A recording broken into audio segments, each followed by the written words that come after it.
Alhamdulillahilladzi bi'ilmihi wa bijamalihi satara awrat ibadihi.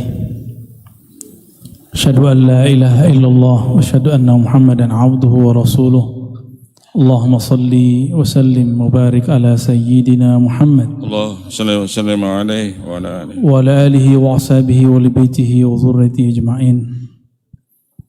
Allahumma akhrijna min zulumatil wahmi wal jahli ila al ma'rifati wal ilmi, amin ya rabbal alamin. Amin. Alhamdulillah rabbil alamin. Setelah 2 bulan ya, mohon maaf baru bisa nongol lagi ya. Dengan berkah nikmat dari Allah SWT, kita masih diizinkan mengkaji hikmah-hikmah yang ditulis oleh para kekasih-kekasihnya. Dalam hal ini Imam Ibn Athaillah As-Sakandari. Tentu saja hikmah itu tidak adalah berarti kecuali karena orang yang diberikan hikmah ini mengikuti Sayyidina Muhammad sallallahu alaihi wasallam. Oleh karenanya kita kirimkan Al-Fatihah untuk baginda Nabi Muhammad sallallahu alaihi wasallam dan Imam Athaillah As-Sakandari, gurunya Abu Abbas Al-Mursi dan Imam Al-Mujaddid Al-Mujtahid fi hadzal fan Al-Arif Billah Al-Ghawth Al-Azam Abu Al-Hasan Al-Shazili. Al-Fatiha. A'udzu billahi minasyaitonir rajim. Bismillahirrahmanirrahim.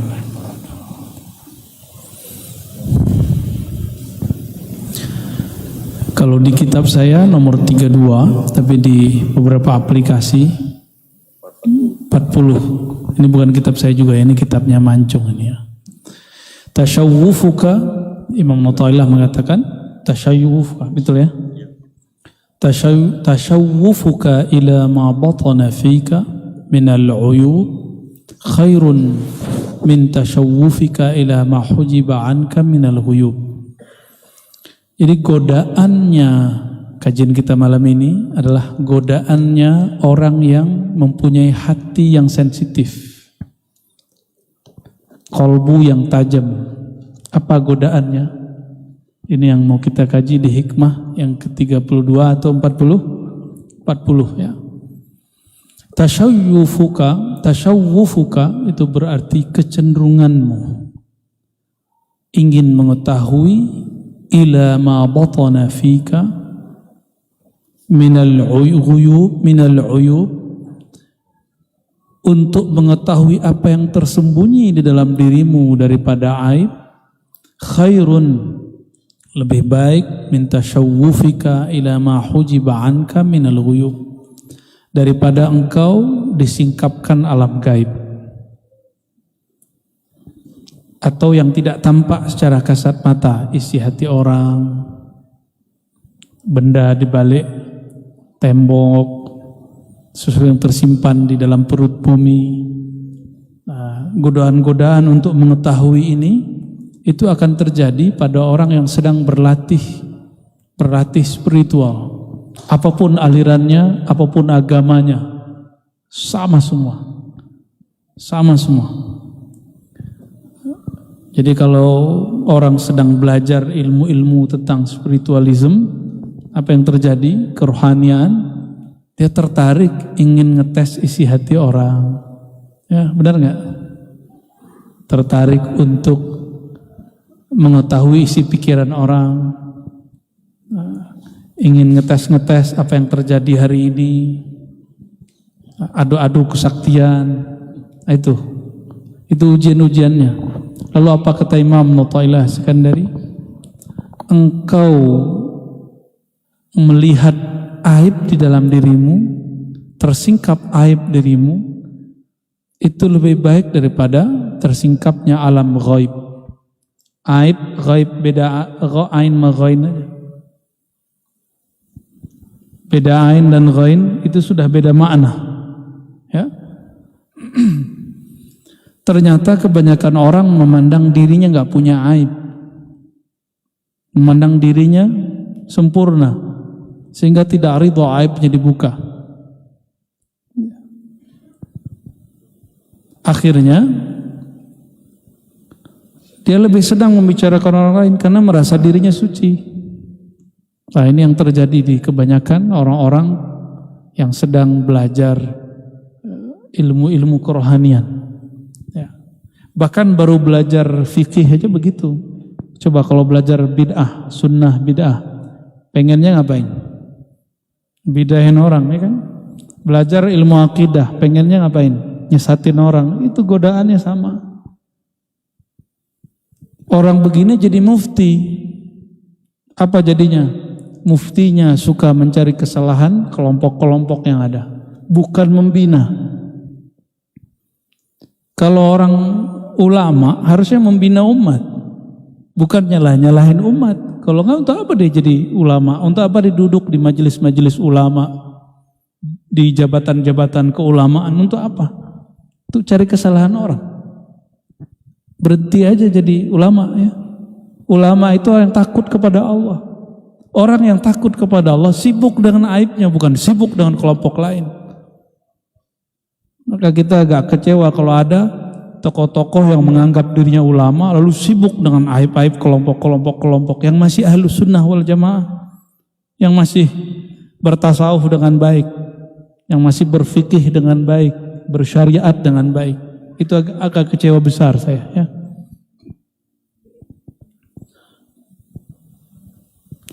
Jadi kalau antum belajar hadis, senangnya merhatiin hadis si ustad. Nanti ada beberapa hadis dibaca, dhaif gitu. Belajar nahu, apa godaannya? Kalau belajar nahu, mencari kesalahan imam atau khatib atau ustad saat baca. Ya namanya lisan, kadang-kadang ada saatnya kita salah. Benar gak? Ya, apalagi bahasa Arab rumit. Kadang U dibaca A dibaca I. Itu agak rumit. Nah, kesalahan begini tidak menjadi standar ketika seseorang itu kecuali berulang. Ya.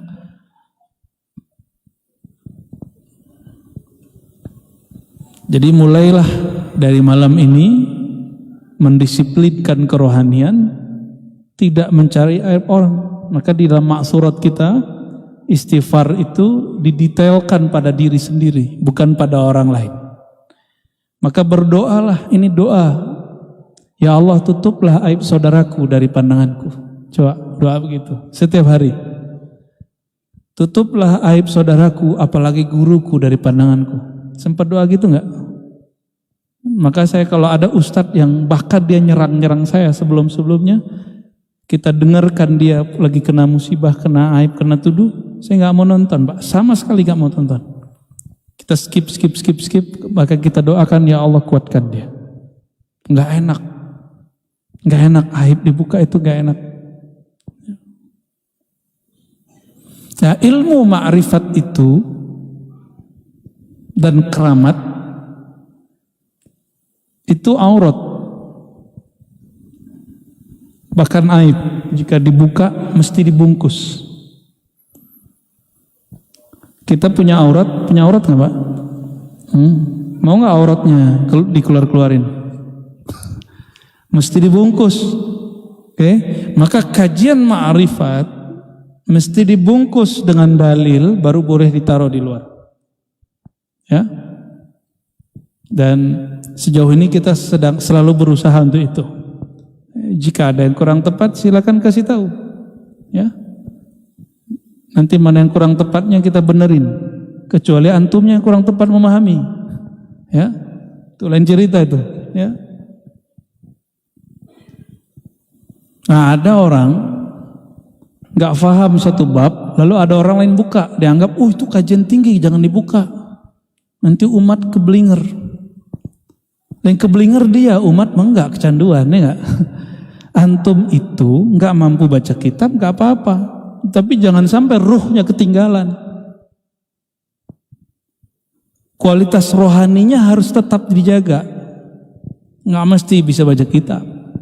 Maka santapan rohani, ma'rifat rohani bukan saja untuk yang mampu baca kitab.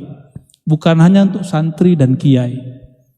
Jadi saya tidak sepakat dengan orang-orang yang mengatakan Kalimatnya benar, kalimat begini, benerin aja syariat dulu. Itu kalimat benar, yuradu bidzalikal batil, tapi maksudnya batil. Untuk menghalang-halangi orang buka ilmu kajian-kajian ma'rifatullah. Justru membenarkan syariat itu dengan berhakikat. Ya. Supaya syariat itu terisi, maka syariat harus diisi ruhnya. Ruhnya itu adalah hakikat dan ma'rifat. Kalau enggak hambar.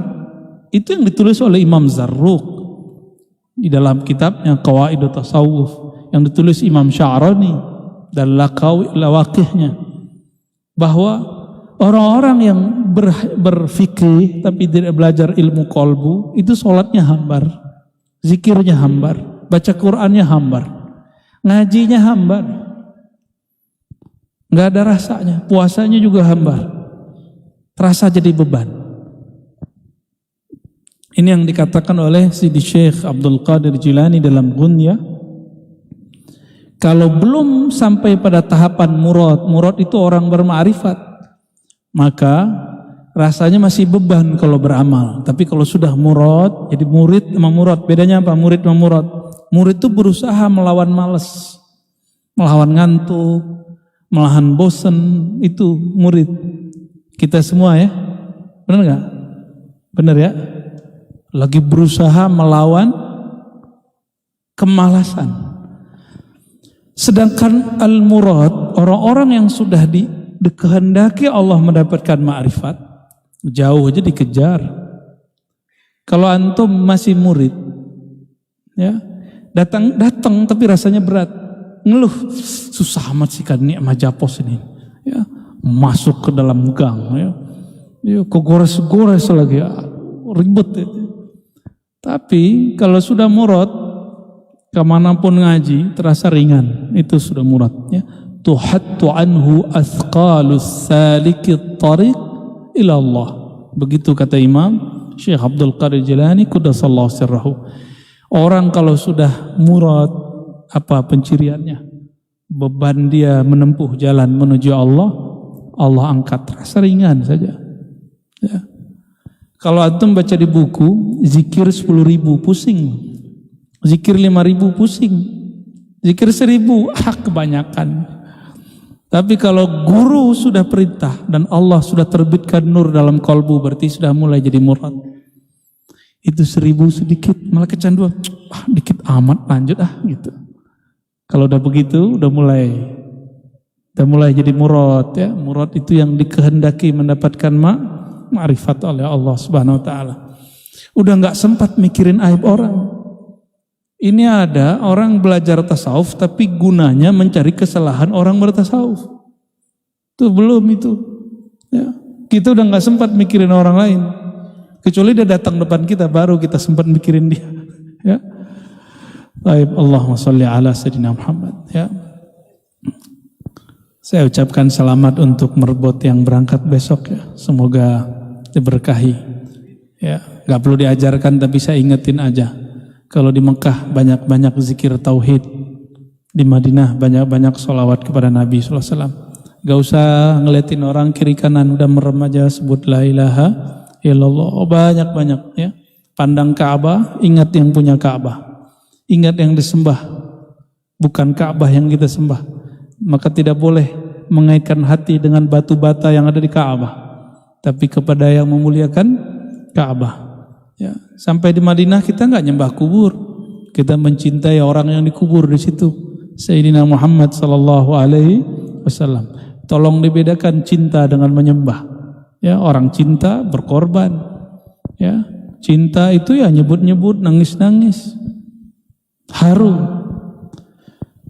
Tapi kalau orang nggak cinta ya halu, ya. Jadi yang halu itu orang nggak cinta. Dan orang-orang nggak cinta menuduh orang lain halu, sedangkan dia tidak. Ya suka-suka dialah, ya. Man dalla ala khairin kafa'ilihi. Siapa yang menunjukkan, memfasilitasi kepada kebaikan, maka dia sama seperti pelakunya. Nah, jadi siapa saja yang membantu orang berangkat haji, umroh, bisa ibadah, bisa berdakwah, bisa ngimamin. Itu pahala yang berangkat, yang azan siapa nih? Yang muazin, yang imam,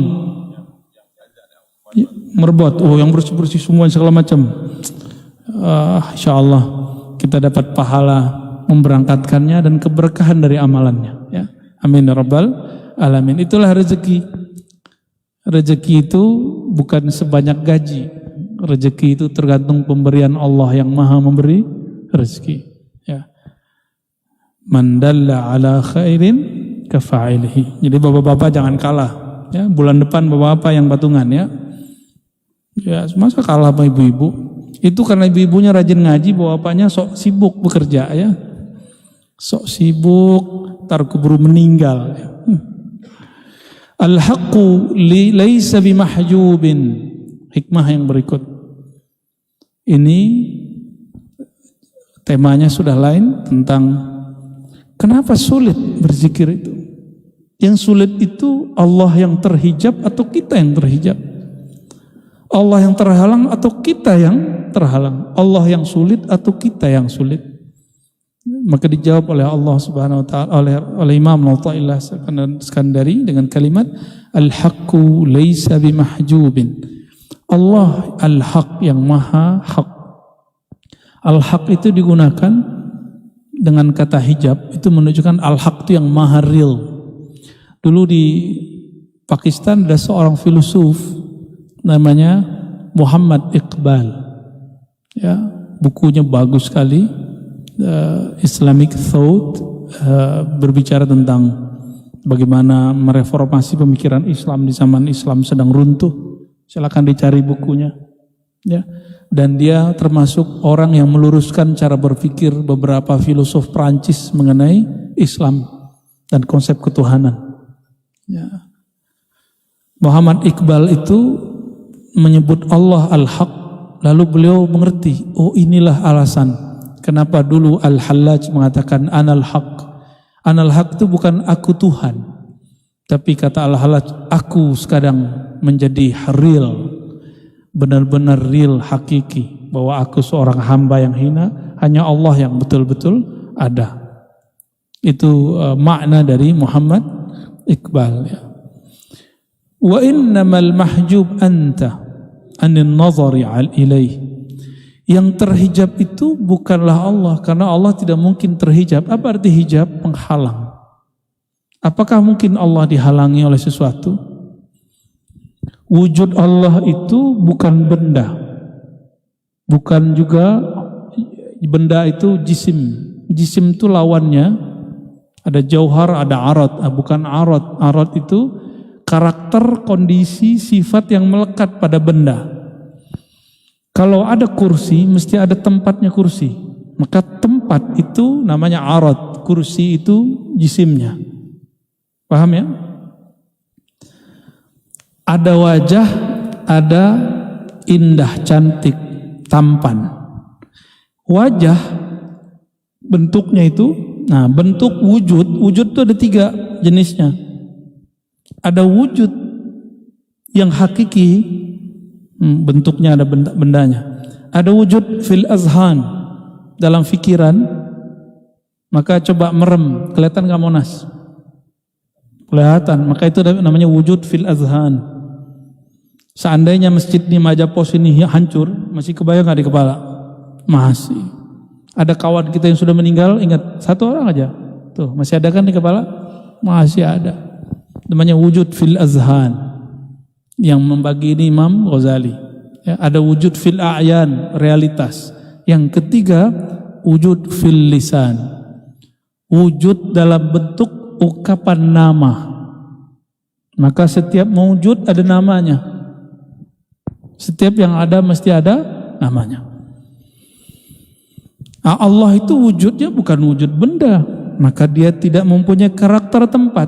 Tidak perlu ada arah.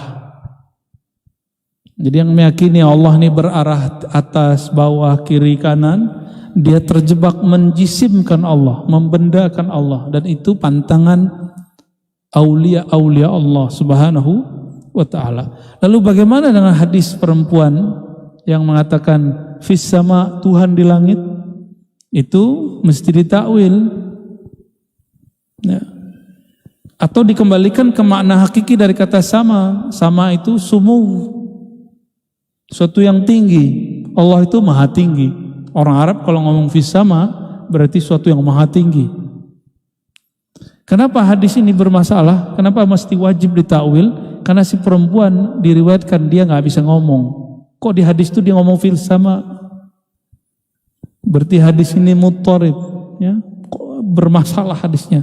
Meskipun ada di Sahih Muslim, tapi fiqhul hadisnya, cara memahami hadisnya ada seninya, ya. Nanti kalau ngaji itu sama Buya Zul Asfi, Pak, ya, diundang beliau ngaji hadis. Ya. Tafadhal. Wa innamal mahjub anta 'anil nazari ilaih. Yang terhijab, terhalang itu kamu, bukan Allah. Allah enggak pernah terhijab.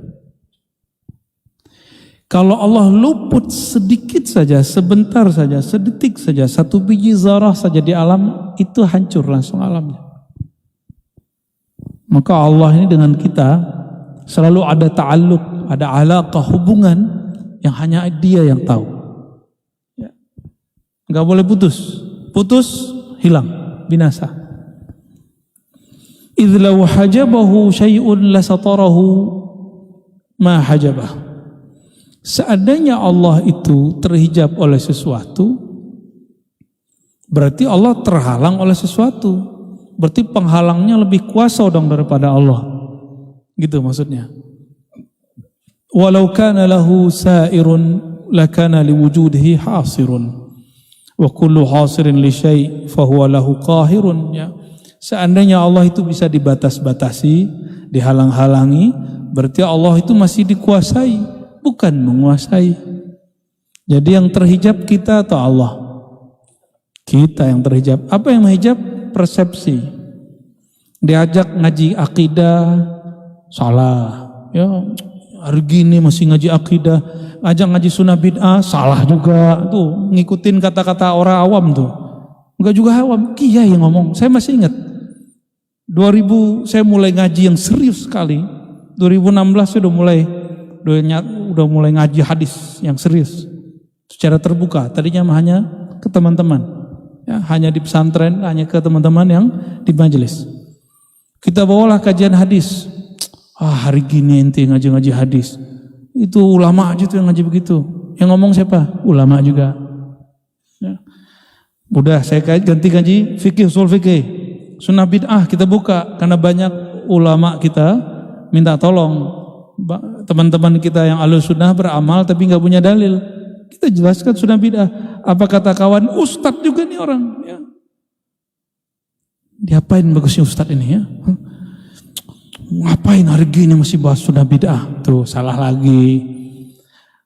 Udah menurut saya sudah khatam mengaji sunnah bid'ah, saya ganti balik ke akidah karena muncul orang-orang mengatakan Tuhan di langit, Tuhan di langit.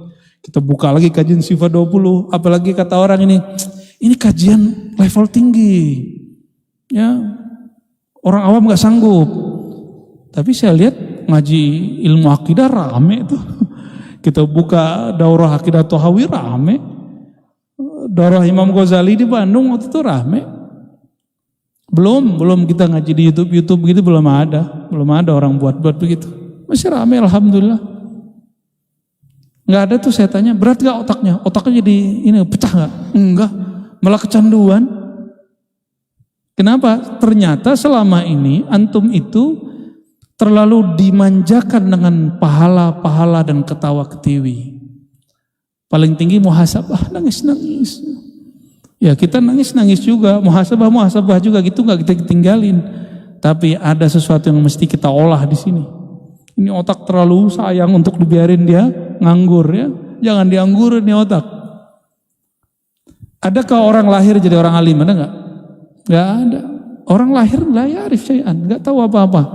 Maka kita memilih apa ketika hidup.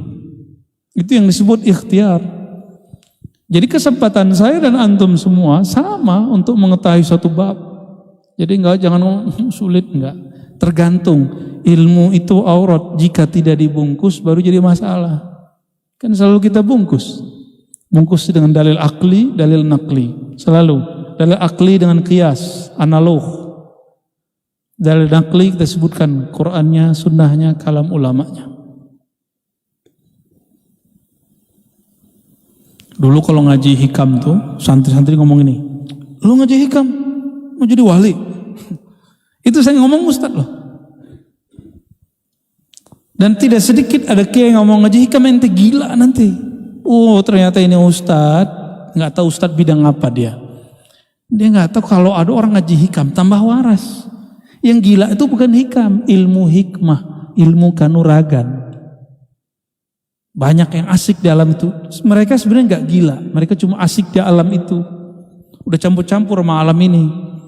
Akhirnya udah begini. Ya, nggak bisa membedain antara alam zahir dengan alam batin. Maka lebih enak jadi orang biasa. Ya. Ngelihat yang zahir-zahir, lalu asik dengan yang ada dalam diri. Kenapa asik dengan diri itu lebih baik? Karena orang yang memahami dirinya akan memahami Tuhannya. Orang yang paham dirinya akan paham tentang Allah Subhanahu wa ta'ala. Ya nggak usah jauh-jauh. Hikmah yang ketiga, bagaimana caranya supaya wusul? Nah ini gampang. Mau wusul nggak? Ada kesadaran bertuhan, itu namanya wusul. Sampai kepada kesadaran bertuhan, itulah wusul ilallah. Sampai kepada Allah Subhanahu wa ta'ala. Bismillahirrahmanirrahim. Qala ukhruj min awsafi basyariyatik an kulli wasfin munaqidin li'ubudiyatik. Ukhruj, keluarlah kamu dari sifat-sifat kemanusiaanmu. Jangan hanya mengatakan, wah kita manusia biasa gitu. Terus gimana? Sifat-sifat manusiawi itu jam 3 tidur tuh, itu sifat manusiawi itu. Kalau lapar makan, ya. Benar. Benar ya? Kalau lapar tidur apa makan? Ya, kalau haus minum. Apalagi ngantuk tidur tuh. Itu sifat manusiawi namanya. Kalau sepi cari teman ngobrol, ya enggak? Itu namanya sifat manusiawi. Coba sekarang yang tadi dikurangin. Kurangin tidur. Gak usah banyak-banyak, 1 jam sehari, setengah jam. Apalagi kurangin makan, apalagi kalau kesepian jangan cari teman, cari Tuhan. Ngobrol sama diri sendiri. 3, apalagi kurangin angan-angan. Angan-angan. Kalau akal jangan dikurangin, Pak. Kurang akal bahaya. Yang dikurangi apa? Angan-angan yang dikurangi. Ya. Angan-angan itu keinginan tapi nggak dimulai dengan usaha. Itu angan-angan. Yang ada usahanya disebut cita-cita. Ya. Ukhruj min awsafi basyariyati, itu baru pada bab ubudiyah. Sekarang pada bab nafsiyah. Kalau diejek orang aslinya tersinggung nggak? Nah, antum sekarang bisa nggak tersinggung? Itu namanya basyariyah, keluar dari sifat basyariyah. Kalau lagi ada majelis nggak dikatakan yang terhormat fulan, nggak disebut namanya, gimana? Antum nyaman biasa aja, berarti sudah mulai hilang, sudah mulai keluar, ya. Dibully orang merasa terhina nggak? Coba nggak merasa terhina, bisa nggak? Yang penting kan kita suka berteori dari dulu. Yang penting mah di sisi Allah. Coba ente dibully kuat nggak? Ya, ngomong doang ya. Coba rasain masa-masa itu. Oke. Orang biasanya kalau lagi panik, sakit lalu dia panik. Ada orang bisikin, kamu datang ke sana, datang ke sana. Mau dokter, mau dukun, datang. Nah, kepanikan itu bagian dari basyariyah. Itu mesti dikurangi. Panik. Kalau disenggol orang gimana? Dibel. Kita lagi asik-asik dibel orang. Terus ngomongnya apa? Belagu loh, yang belagu kan kita. Ya. ketersinggungan itu, emosi ini bagian dari basyariah. Ya, basyariah.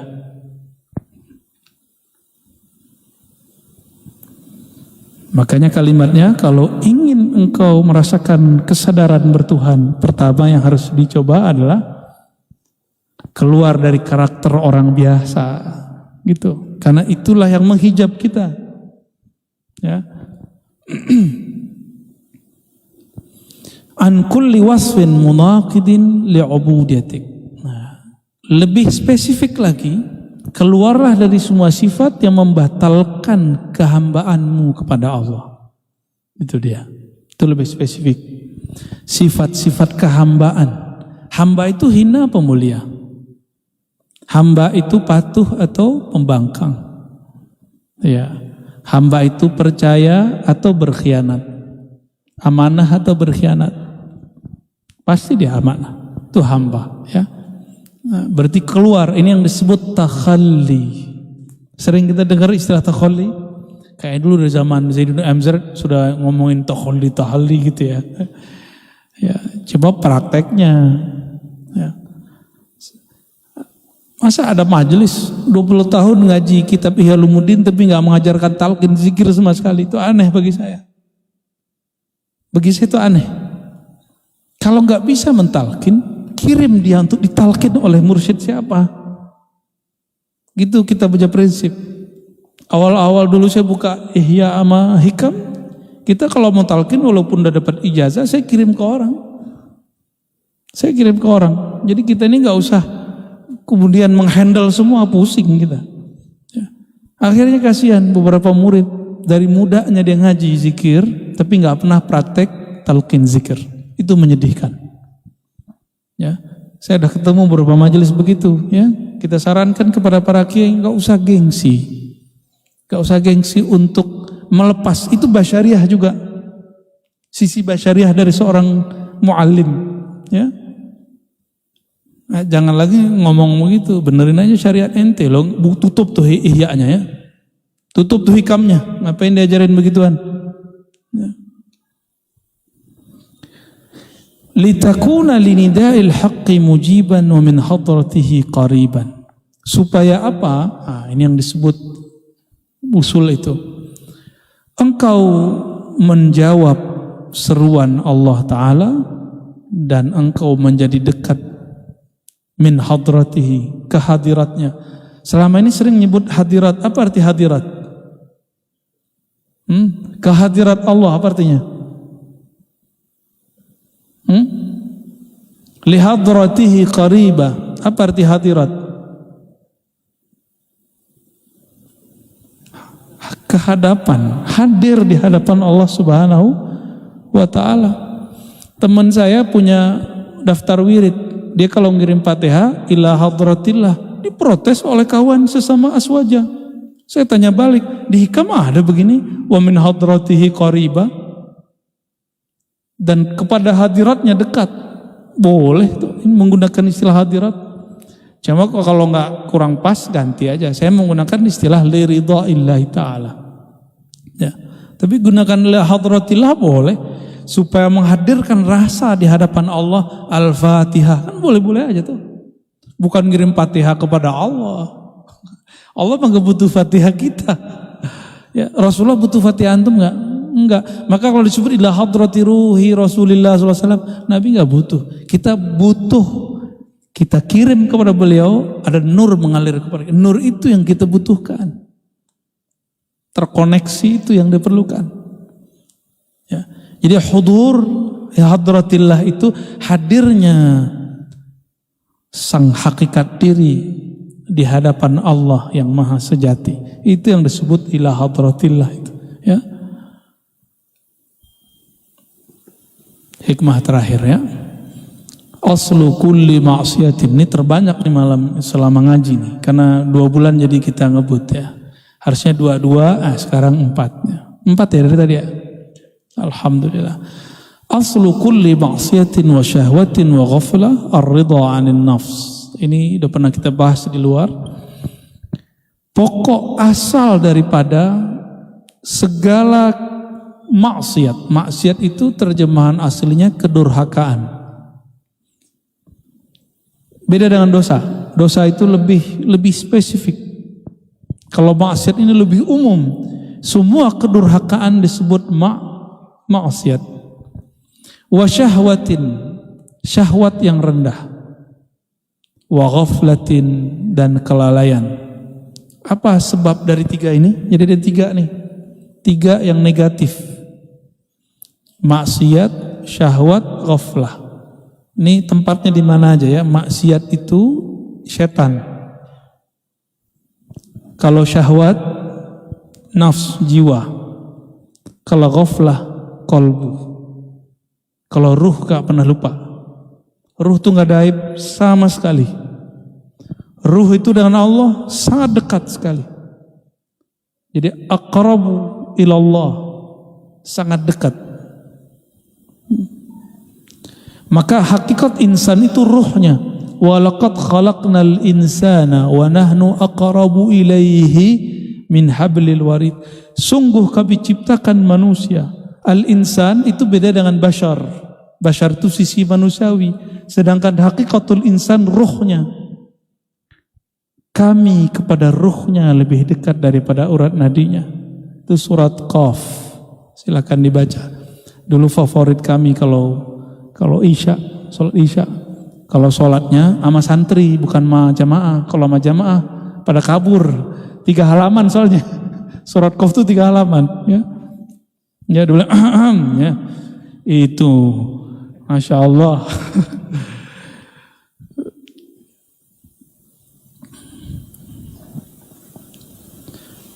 Jadi kalau kolbu masih ada maksiatnya. Apa maksiat kolbu? Ghaflah. Maksiat jiwa, syahwah. Maksiatnya iblis, maksiat. Apa dosanya iblis? Maksiat.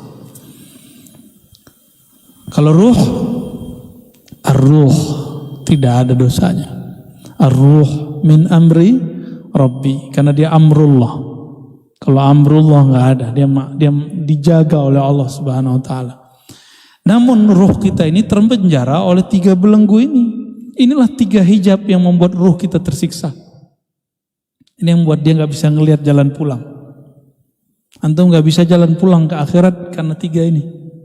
Kita nggak bisa jalan pulang karena dibutakan oleh 3 ini. Ya, maksiat, syahwat, dan ghaflah. Apa semuanya? Ar-ridha anin nafs. Meridai nafsiyahmu. Sisi manusiawimu. Jadi kalau kita sering merukhsah, memberikan keringanan untuk ya sudahlah gitu ya kepada diri, siap-siap maksiatnya akan beruntun ya.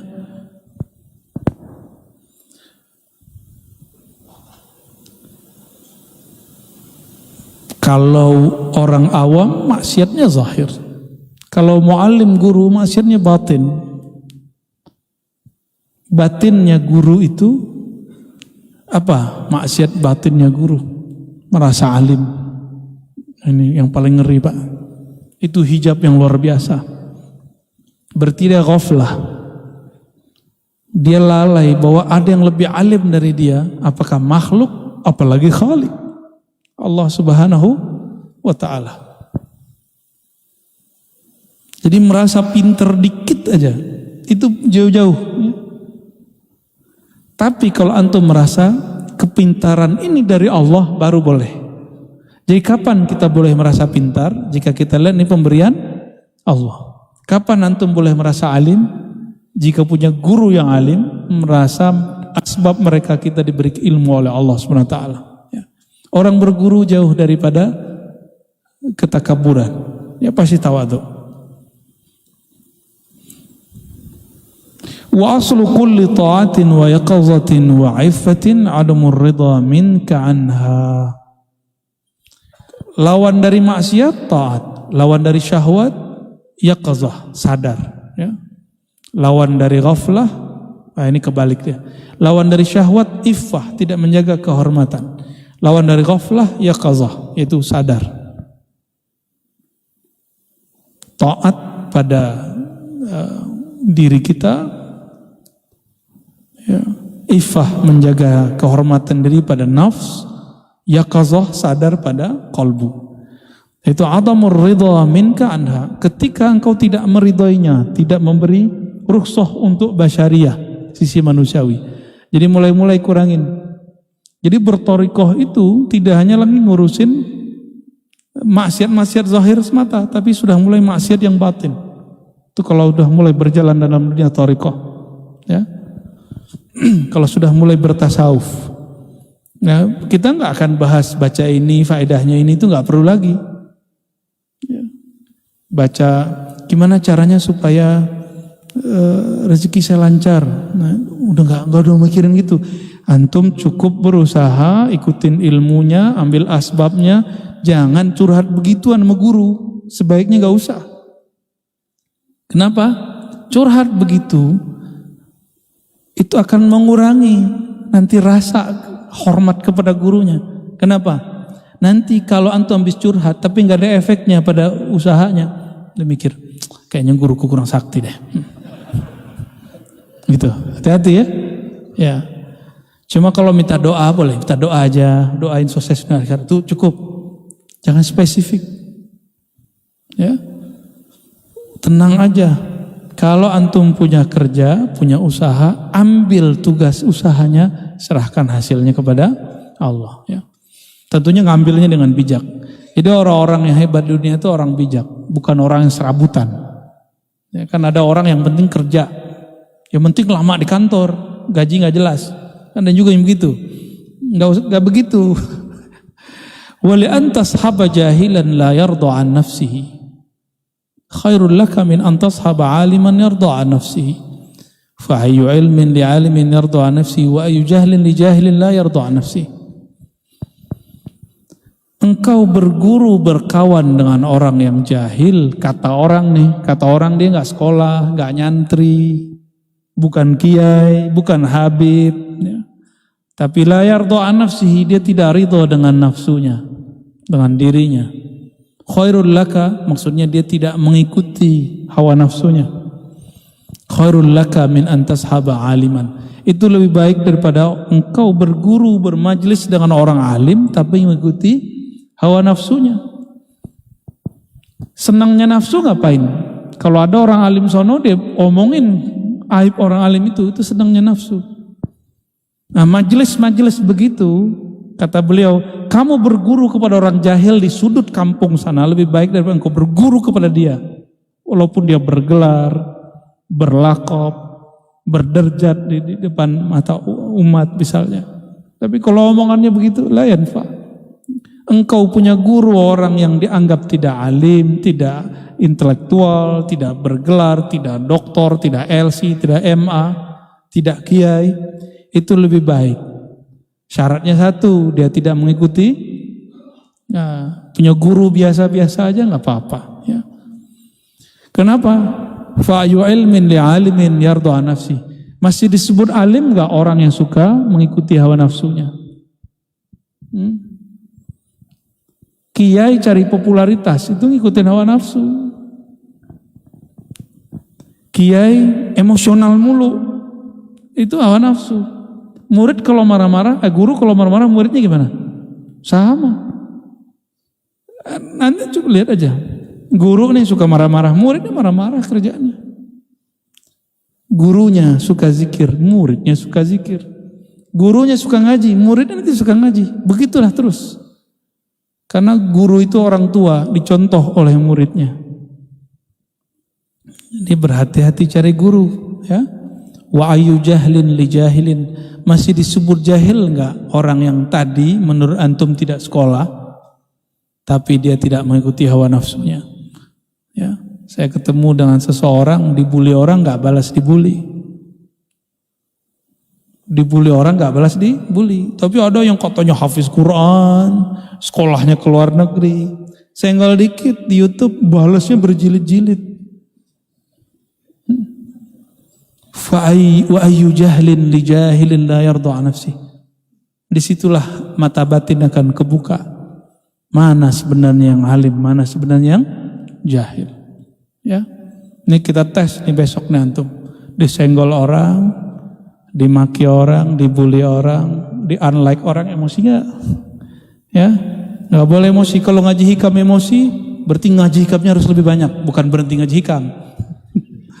Kan ada yang kiai ngajar hikam marah-marah. Ente masih marah-marah, masih begini. Dia ngelarang orang marah, tapi dia marah-marah.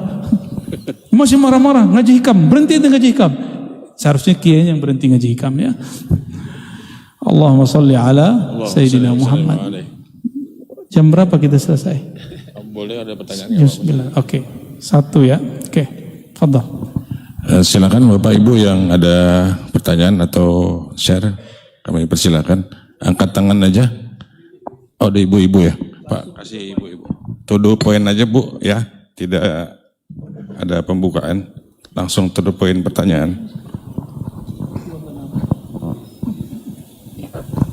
Terima kasih. Assalamualaikum Buya.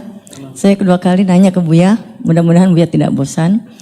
Buya, kadang-kadang kita mengikuti mahalul qiyam atau kita dengar selawat atau kita berselawat, itu kadang-kadang kita nangis, kadang-kadang merinding, tapi kadang-kadang tidak. Itu bagaimana tuh Buya? Mohon pencerahannya. Terima kasih. Oke. Ya, Ibu cari nangis Bu. Nonton sinetron aja Bu. Terima kasih Buya. Sentuhan dalam bersolawat itu tergantung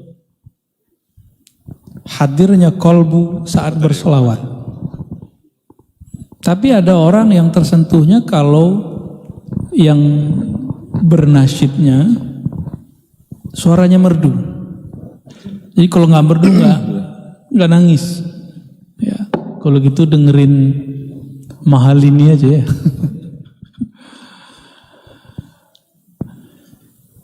Nah, gimana caranya?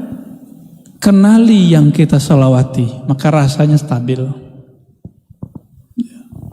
Rasanya stabil. Tangisan itu bukanlah puncak dari rasa. Tangisan itu hanya hal, satu kondisi yang dia kadang datang, kadang tidak. Yang mesti sabit, tepat di kolbu, nggak berubah itu cintanya. Itu yang nggak boleh berubah. Nangisnya boleh enggak. Karena nangis bukanlah tujuan dari bersolawat. Yang dituju dalam bersolawat adalah mencintai Rasulullah SAW. Ya, disebut namanya kita solawat, disebut namanya kita merinduinya. Itu yang kita cari. Allahumma sholli wa sallim barik alaih. Ya, gak usah khawatir. Semua orang yang bersolawat kepadanya, hadir di majelis solawat itu Rasulullah mandang dia. Paham gak paham, yang penting husnuzon aja. Saya mau salawat ke Nabi, saya mau cinta sama Nabi. Hadir di majelis maulid, dipandang oleh Rasulullah SAW. Dibalas oleh Rasulullah SAW. Itu sebabnya beberapa waktu yang lalu saya suka membedah isi-isi di Barzanji, di bab maulid yang dibaca. Untuk apa? Supaya orang kalau baca tidak hanya memperhatikan irama, tapi juga memperhatikan makna. Ya, kalau saya memperhatikan makna, karena alhamdulillah diberi Allah kemampuan berbahasa Arab. Kalau ibu misalnya nggak bisa bahasa Arab, ya kuatkan aja hubungan kolbunya dengan Rasulullah Sallallahu Alaihi Wasallam. Ya, kami kalau dengerin syair-syair Arab itu udah merinding-merinding aja, nggak perlu suara aja bagus. Ya, apalagi ada satu ungkapan misalnya, rumah yang di dalamnya ada Rasulullah, la yahtaju ila suruji, tidak memerlukan kepada lampu. Oh, itu kita baca begitu udah merinding-merinding, Pak. Ya, kan ada tuh syair begitu kan? Ya. Man ra'a wajhaka yas'ad. Kan kita sering baca ya. Gimana lafaz depannya, Majum? Depannya. Inti juga lupa ya. Man ra'a wajhaka yas'ad. Yang memandang wajahmu wahai baginda, pasti dia akan bahagia. Abu Jahal tidak pernah memandang wajah Rasulullah, yang dipandang selalu Muhammad bin Abdullah. Dia masih misah-misahin Muhammad bin Abdullah dan Muhammad Rasulullah, maka la yas'ad. Dia nggak pernah bahagia. Ya, maka kalau kita baca tentang Nabi, jangan hanya hukum pembacaan kita dengan bab kemanusiaan. Itu sama dengan orientalis. Orientalis itu nulis tentang Nabi Muhammad banyak, tapi dalam bab sisi manusiawi. Bukan sisi kenabiannya, kerasulannya. Ya jadi layak saat tidak bahagia. Maka di situ ada satu rahasia bahwa as-sa'adatu fi ru'yati wajhil Mustafa sallallahu alaihi wasallam. Kebahagiaan itu ketika memandang wajah Nabi Muhammad sallallahu alaihi wasallam. Kita enggak mandang wajah Nabi, maka pandanglah wajah orang yang mandang wajah Nabi. Atau orang yang berguru yang sanad ilmunya sampai kepada Nabi Muhammad sallallahu alaihi wasallam. Barangkali itu ya.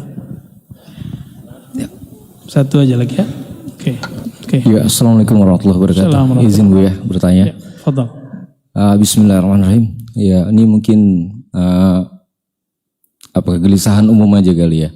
Untuk orang awam nih bagaimana mulai untuk bertarekat? Tentu orang awam pun ingin dekat juga sama Allah. Kadang suka sulit mencari guru atau bagaimana caranya, itu yang kadang sulit untuk terutama orang-orang awam lah istilahnya bahasa Datang gitu. ke sini sulit nggak? Alhamdulillah mudah ya. Istilahnya mungkin kalau mungkin bisa berguru langsung lebih.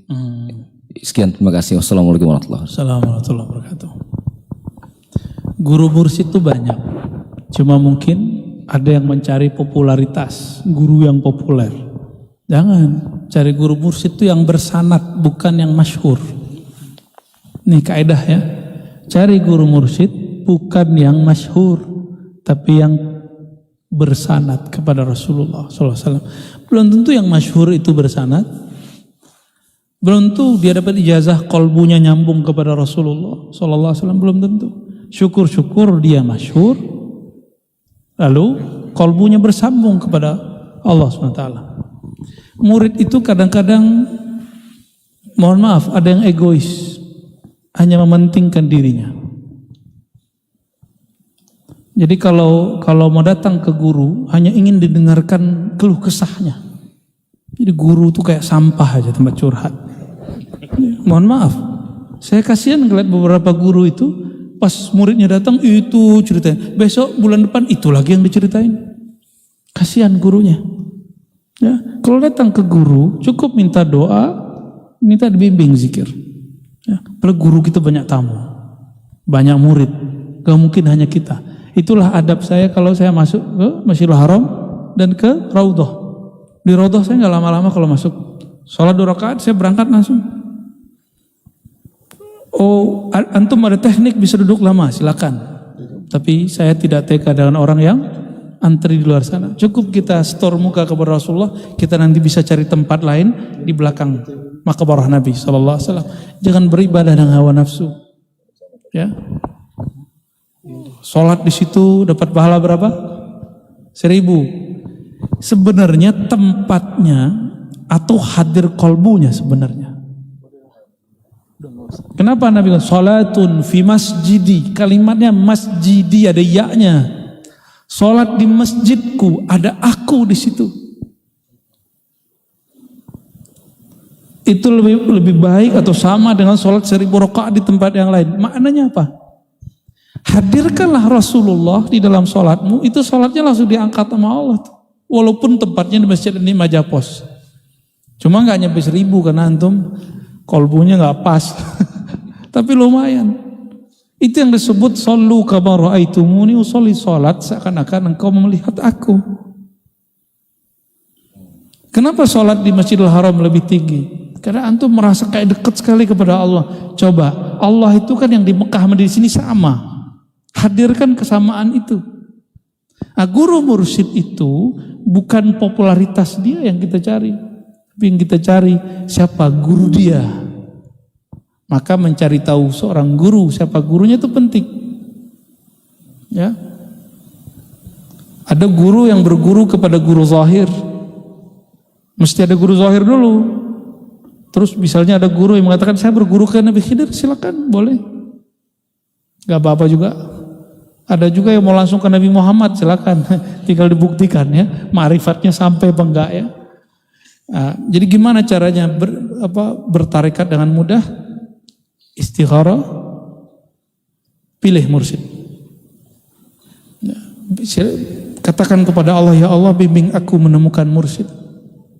Wajib, bermursyid itu wajib. Walaupun antum berguru kepada 1000 ruh, wajib punya guru fisik. Wajib hukumnya. Maka Syekh Muhammad Amin Al-Qurdi dalam Tadwirul Qulub mengatakan ya, bahwa berguru itu wajibun ala kulli murid, wajib kepada setiap murid. Setiap murid nggak berguru ya fasyaikhuhu syaitan, dah pasti gurunya pasti syaitan. Mungkin arwah tadi bukan arwah guru, tapi arwah setan ya. Antum tahu setan dari apa? Dari api. Oke? Maka berguru ke orang yang dari api, karakter api pindah ke kita. Maka perhatikan orang-orang yang ngaku nggak berguru itu sensitif, gampang marah-marah, gampang suuzon sama orang. Ya. Termasuk berteman sama jin. Jin itu tercipta dari api. Berteman sama jin, karakter api masuk ke dalam diri kita. Gak usah teman sama jin, teman sama preman aja, omongan preman masuk kok. Ya enggak? Bener gak? Temenan sama anak alay, kamu nanya gitu ya. Itu dia ulang-ulang terus di mana-mana, ya kan? Padahal gitu doang. Berteman sama orang, karakter dipindah sama kita.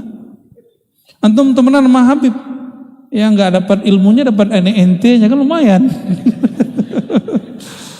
Berteman sama Ustadz, minimal dapat solehnya. Ya, Allahumma sholli ala sayyidina. Jadi wajib istikharah. Lalu tanya kepada orang alim yang mengerti bab ini, jangan yang nggak mengerti. Saya berguru kemana? Ya. Dan Imam Nawawi memastikan tidak adalah orang Allah izinkan namanya muncul sebagai seorang wali di kalangan masyarakat kecuali dia memang diizinkan Allah dia sebagai wali. Jadi nanti carilah orang-orang ini.